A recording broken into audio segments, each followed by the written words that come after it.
अवस्था में थी। देव, ऋषि, मुनि और मानव एक साथ धरती पर विचरण करते थे। तभी एक महान ऋषि हुए, ऋषि मृकंड। उनकी अर्धांगिनी थी देवी मानस्विनी, जो अत्यंत सौम्य और धर्मपरायण स्त्री थी। दोनों भगवान शिव के परम भक्त। उनके हृदय में शिव भक्ति का अथाह सागर लहराता था, लेकिन उनके जीवन में एक कमी थी। उनके कोई संतान नहीं थे। इस अभाव ने उनके जीवन में एक गहरा शून्य भर दिया था। संतान प्राप्ति की प्रबल इच्छा ने ऋषि मृकंड और देवी मानस्विनी को भगवान शिव की घोर तपस्या करने के लिए प्रेरित किया। उन्होंने हिमालय के कंदराओं में, जहां हर श्वास में शिव का आभास होता था, वर्षों तक कठोर तप किया। उनकी तपस्या इतनी प्रबल थी कि देवता भी उनके समर्पण को देखकर आश्चर्यचकित थे। अंततः उनकी भक्ति से प्रसन्न होकर स्वयं त्रिलोकीनाथ भगवान शिव अपने साक्षात स्वरूप में उनके समक्ष प्रकट हुए। ऋषि मृकंड और मानस्विनी ने साष्टांग प्रणाम कर कहा, महादेव, आपके दर्शन पाकर हमारा जीवन धन्य हो गया। आपकी कृपा से हमारा तप सफल हुआ। मांगो मृकंड और मानस्विनी, तुम्हारी भक्ति ने मुझे प्रसन्न किया है। बताओ, तुम्हें कौन सा वर चाहिए? प्रभु, आप सर्वज्ञ हैं। आपसे क्या छिपा है? हमारी केवल एक इच्छा है, हमें एक तेजस्वी पुत्र की प्राप्ति हो। मृकंड, तुम्हें दो विकल्प देता हूं। पहला, तुम्हें एक पुत्र की प्राप्ति होगी जो अत्यंत तेजस्वी, बुद्धिमान और शिव भक्ति में लीन होगा, पर उसकी आयु केवल 16 वर्ष होगी। दूसरा, तुम्हें 100 पुत्र प्राप्त होंगे जो दीर्घायु किंतु बुद्धिहीन होंगे। अब तुम्हें निर्णय लेना है कि तुम कौन सा विकल्प स्वीकार करोगे। ऋषि मृकंड और मानस्विनी ने एक दूसरे की ओर देखा। उनके हृदय पहले से ही उत्तर दे चुके थे। प्रभु, हमें केवल एक ही पुत्र चाहिए जो तेजस्वी हो, बुद्धिमान हो और आपकी भक्ति में रमा रहे। हमें उसकी आयु की चिंता नहीं। महादेव मुस्कुराए और आशीर्वाद देते हुए बोले, तथास्तु। कुछ समय बाद मृकंड के घर एक पुत्र का जन्म हुआ। उस बालक का नाम रखा गया मार्कंडेय। मार्कंडेय बचपन से ही अद्भुत थे। उनका तेज ऐसा था मानो सूर्य का प्रकाश उनके मस्तक पर विराजमान हो। उनकी बुद्धि इतनी प्रखर थी कि कम आयु में ही वे वेद शास्त्रों के पारंगत विद्वान बन गए। परंतु उनका हृदय केवल एक ही स्थान पर रमता था, भगवान शिव के चरणों में। समय बीतता गया और मार्कंडेय की आयु धीरे धीरे 16 वर्ष के निकट आने लगी।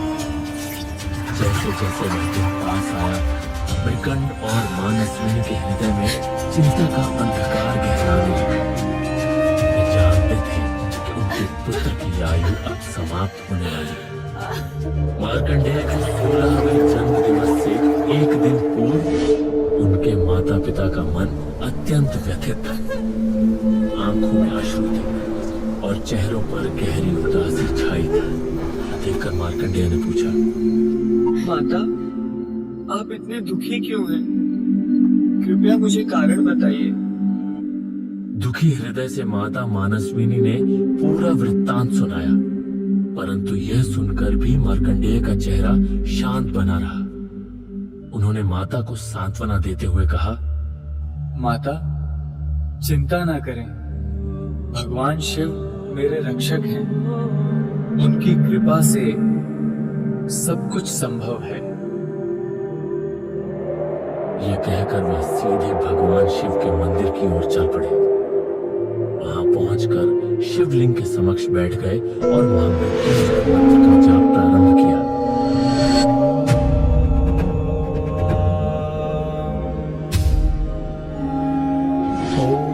त्र्यंबकं यजामहे सुगंधिं पुष्टिवर्धनम् उर्वारुकमिव बन्धनान् मृत्योर्मुक्षीयमामृतात्।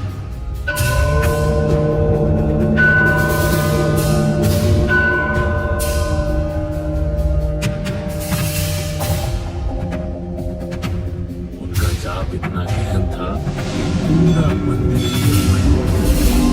चारों ओर केवल मंत्रों की गूंज थी और मार्कंडेय पूर्णतः शिव में लीन हो गए। ठीक उसी समय जब मार्कंडेय 16 वर्ष के हुए, यमदूत उनके प्राण हरण करने आए। परंतु शिव भक्ति में लीन मार्कंडेय को देखकर उनकी शक्ति निष्फल हो गई। कई प्रयासों के बाद भी जब वे सफल न हुए तो लज्जित होकर यमराज के पास लौट गए।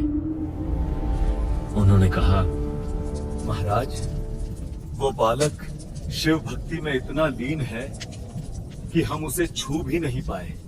अब केवल आप ही इस कार्य को कर सकते हैं। यह सुनकर स्वयं यमराज मार्कंडेय के प्राण लेने आए। हे बालक, तुम्हारी आयु पूर्ण हो चुकी है, अब मेरे साथ चलो। लेकिन मार्कंडेय भक्ति में इतने मग्न थे कि उन्होंने यमराज की वाणी को अनसुना कर दिया। यह देखकर यमराज क्रोधित हो उठे। उन्होंने अपना रौद्र रूप धारण किया। उनका यमपाश चमक रहा था और नेत्रों से अग्नि की ज्वालाएं निकल रही थी। भयभीत होकर मार्कंडेय ने शिवलिंग का आलिंगन कर लिया, मानो शिव ही उनकी अंतिम शरण हो। यमराज ने क्रोध में आकर यमपाश देखा।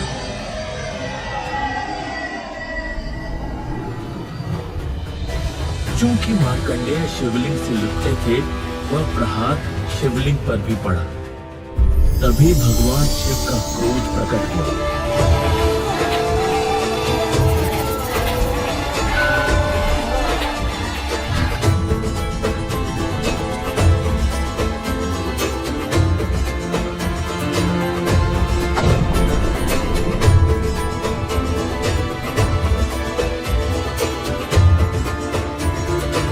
अरे मूर्ख यम, तू मेरे भक्त पर यमपाश से प्रहार करने का दुस्साहस करता है।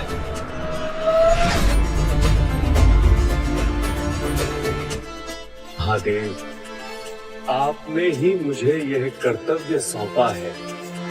यह बालक अपनी आयु पूर्ण कर चुका था, इसलिए मैं इसके प्राण देने आया। यदि मुझसे कोई भूल हुई हो तो क्षमा करें।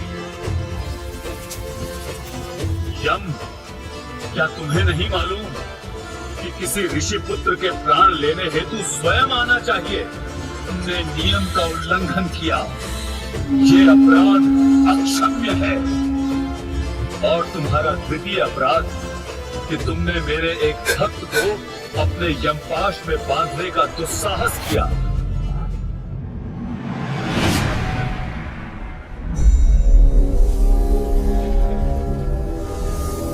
क्षमा प्रभु, क्षमा।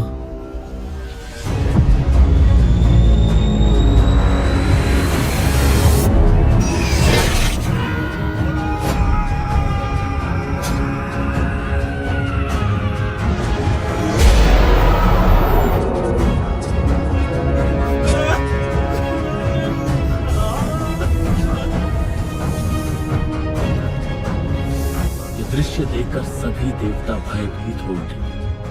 वे तुरंत प्रकट हुए और महादेव से विनती करने लगे। हे त्रिलोकीनाथ, आपका क्रोध समस्त सृष्टि को भस्म कर देगा। यदि यमराज न रहे तो जन्म मरण का चक्र रुक जाएगा। कृपया उन्हें पुनर्जन्म दें और क्षमा करें। देवताओं की प्रार्थना सुनकर महादेव का क्रोध शांत हुआ। उन्होंने यमदेव को जीवन दान देकर उन्हें क्षमा कर दिया।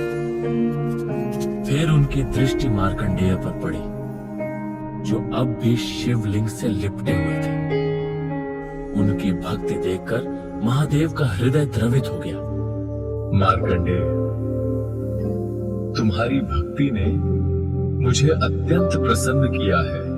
मैं तुम्हें अपनी आयु के 5 वर्ष प्रदान करता हूं। मृत्यु तुम्हें इन 5 वर्षों तक स्पर्श भी नहीं कर पाएगी। तुम सदैव मेरे भक्तों के लिए प्रेरणा बनोगे। दोस्तों, अब आप सोच रहे होंगे केवल 5 वर्ष की आयु क्यों? पर याद रखिए, शास्त्रों में कहा गया है, महादेव का 1 वर्ष मनुष्यों के 3 नील वर्षों के समान होता है। इस प्रकार मार्कंडेय को 15 नील मनुष्य वर्षों की आयु प्राप्त हुई। इसी कारण उन्हें चिरंजीवी कहा जाता है। आज भी उनकी कथा भक्तों के हृदय में शिव भक्ति का दीप प्रज्वलित करती है। उन्होंने सिद्ध कर दिया कि सच्ची श्रद्धा और समर्पण से मृत्यु को भी परास्त किया जा सकता है। तो दोस्तों, यह थी महान शिव भक्त मार्कंडेय की अमर कथा। आशा है आपको ये कथा पसंद आई होगी। यदि हमसे कोई त्रुटि हुई हो तो क्षमा करें। कमेंट में अपनी राय बताना न भूलें।